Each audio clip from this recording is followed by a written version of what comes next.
नमस्कार दोस्तों, आज डॉक्टर अनंत राठी के चैनल पर मैं आपके सामने हाजिर हुआ हूँ कुछ सवालात लेकर। और ये सवालात हैं मिर्गी नामक रोग के बारे में। बहुत सारे मिथ, बहुत सारी अफवाहें इस रोग के बारे में हैं, तो मैं चंद सवालों के साथ आज डॉक्टर साहब से मुखातिब होने वाला हूँ। नमस्कार डॉक्टर साहब। नमस्कार जी। सर, मिर्गी जैसे रोग के बारे में बहुत सारी गलत अवधारणाएं हैं, बहुत सारे मिथक हैं, या बहुत सारे लोग इसके बारे में जानते नहीं हैं।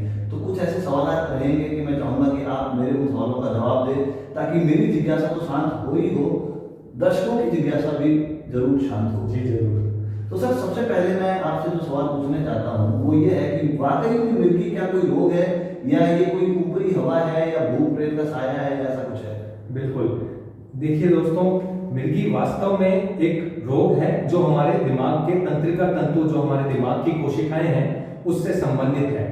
हमारे दिमाग की जो कोशिकाएं होती हैं उनको तंत्रिका तंतु कहते हैं, और इनमें एक इलेक्ट्रिकल डिस्चार्ज होते रहते हैं, इनमें इलेक्ट्रिक फायरिंग चलती रहती है, और पर्टिकुलर ब्रेन का जो दिमाग का जो एरिया है वो पर्टिकुलर हमारी बॉडी के हिस्से की मूवमेंट के लिए उस उत्तरदायी होता है। पर जब उस तंत्रिकाओं में ज्यादा और अबनॉर्मल फायरिंग होने लगती है तो उस वजह से एक असामान्य मूवमेंट हमारी बॉडी के अंदर देखने को मिलती है, और इसी को मिर्गी का दौरा कहते हैं।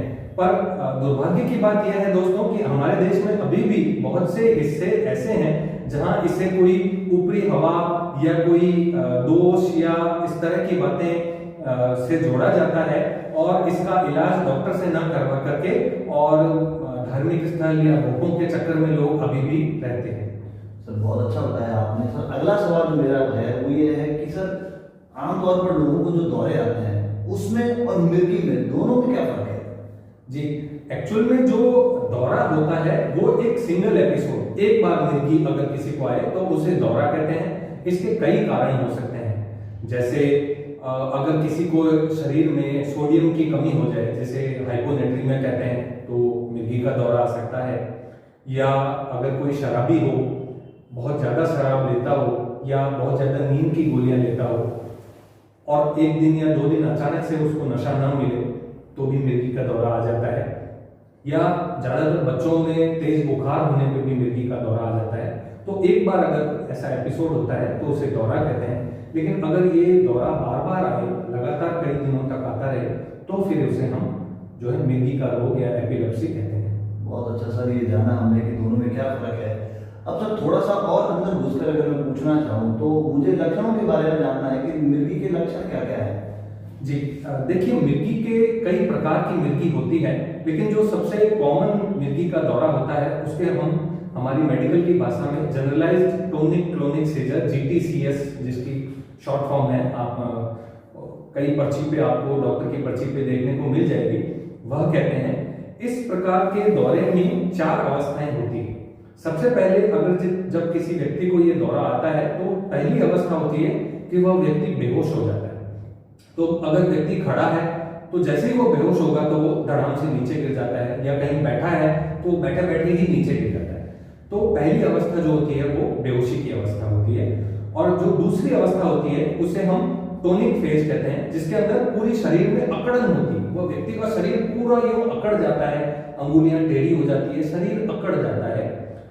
फिर यह अवस्था कुछ सेकंड्स के लिए रहती है। उसके बाद शुरू होती है क्लोनिक फेज की अवस्था, जिसमें पूरी शरीर में झटके लगते हैं, और यह झटके बॉडी के दोनों तरफ, राइट साइड और लेफ्ट साइड में जो है सिमेट्रिकली लगते हैं। दोनों तरफ झटके लगते हैं, पूरा शरीर झटका खाता है, और व्यक्ति की जो आंखें हैं वो टोनिक फेज में ऊपर चढ़ जाती है, मुंह टेढ़ा हो जाता है, और यूं होते होते उसको पूरी बॉडी में झटके से लगते रहते हैं। इन झटकों के दौरान कई बार व्यक्ति की जीभ या उसका होठ या उसके दांतों के बीच में आ जाते हैं, तो वहां उसको खून भी मुंह में आने लग जाता है, या मुंह में झाग से बनने लग जाते हैं। इन झटकों से एक सीटी की सी आवाज भी व्यक्ति के मुंह से निकलने लगती है। और कभी कभार इन जो लगातार लग रहे झटके हैं, इससे व्यक्ति को कपड़ों में पेशाब या लैट्रिन भी आ जाती है।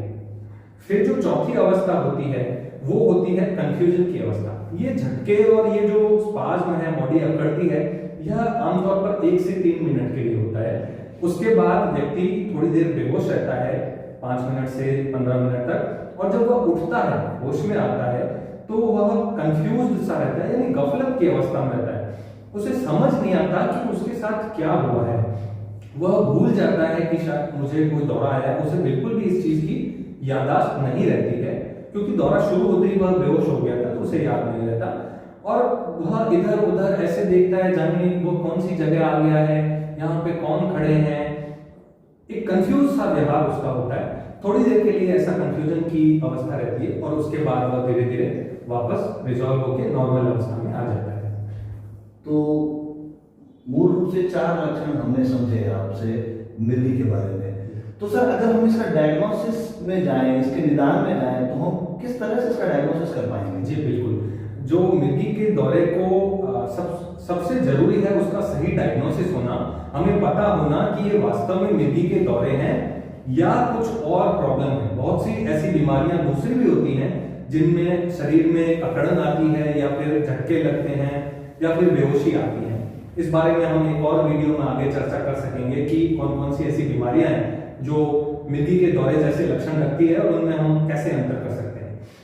तो बहुत सी ऐसी बीमारियां होती है। डायग्नोसिस सबसे इंपॉर्टेंट जो रोग को पहचानने का तरीका है वह है सिर्फ और सिर्फ हिस्ट्री। जो किसी ने अगर उस दौरे को देखा है, आत्मसात किया है कि अमुक व्यक्ति को ऐसे दौरा आया, वो जब जाकर के डॉक्टर को बताता है कि हमने देखा कि इस तरह का दौरा आया है, तो उसमें डॉक्टर क्लिनिकल हिस्ट्री के द्वारा यह पहचान सकता है कि यह दौरा, जो ये मूवमेंट हुई अबनॉर्मल, वह मिर्गी के कारण हुई या कोई और रोग है।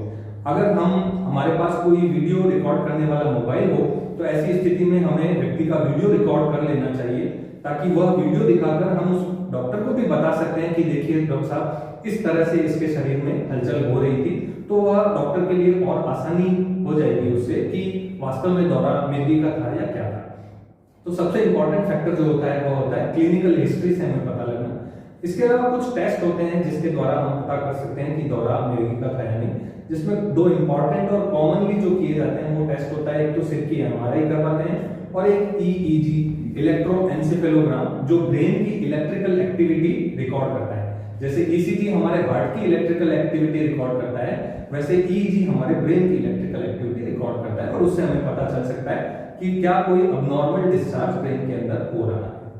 बहुत अच्छा डॉक्टर साहब कि हमने कम से कम ये पता चला कि इसके लक्षण क्या है और इसका निदान कैसे होता है। अब ये बताएं डॉक्टर साहब, क्योंकि बहुत लोगों में ये होता है कि दवाइयाँ लंबे समय चलती है, ये होता है, ये दिक्कतें होती है, तो आम दर्शक ये समझ सके कि इसकी दवाइयाँ कितने समय तक चलती है? जी देखिए, मिर्गी के दौरे जो हैं वो कई रोगों में आते हैं, तो हर रोग में अलग अलग समय के लिए दवाएं चलती हैं। कुछ ऐसा टाइम फिक्स नहीं है, लेकिन आमतौर पर लगभग ये कहा जाता है कि कम से कम 3 इयर्स का फिट फ्री पीरियड, मतलब 3 साल अगर लगातार दौरे नहीं आए, तो हम इन दवाओं को धीरे धीरे कम करते हुए बंद कर सकते हैं। जो पहले दवाएं आया करती थी मिर्गी के दौरे की, उनमें बहुत तरह के साइड इफेक्ट्स देखने को मिलते थे, लेकिन आजकल मार्केट में बहुत अच्छी दवाएं, बहुत सेफ दवाएं उपलब्ध हैं, जिनको लंबे समय तक लेने पर भी कोई बहुत ज्यादा साइड इफेक्ट्स नजर नहीं आते। तो लंबे समय तक के लिए भी अगर ये दवा लेनी पड़े किसी को, तो कोई नुकसान वाली बात नहीं होती है। ये जानकर बड़ा अच्छा लगा कि आज की तारीख में जो दवाइयाँ आ रही है वो एक तो कम साइड इफेक्ट के साथ है, और एक तय सीमा के बाद में दवाइयों को बंद करने का चांस भी आ सकता है, ऐसा पॉसिबल है। ठीक है, अच्छा ये बताएं डॉक्टर साहब कि मिर्गी के दौरे जब आते हैं किसी भी पेशेंट को, तो उसकी संभावना कब ज्यादा रहती है? जी देखिए, मिर्गी का दौरा व्यक्ति को कभी भी आ सकता है, चाहे वह सड़क पे चल रहा हो, चाहे वह बाथरूम में नहा रहा हो, चाहे वह नींद में सोया हो, व्यक्ति को दौरा कभी भी आ सकता है। लेकिन हाँ, कुछ परिस्थितियां ऐसी होती हैं जिसमें व्यक्ति को दौरे आने की संभावनाएं ज्यादा होती है। जैसे अगर व्यक्ति रात को कई दिनों से लगातार रात को नहीं सोए, तो उस व्यक्ति को मिर्गी का दौरा नींद की कमी की वजह से आने की संभावनाएं उसकी बढ़ जाती है।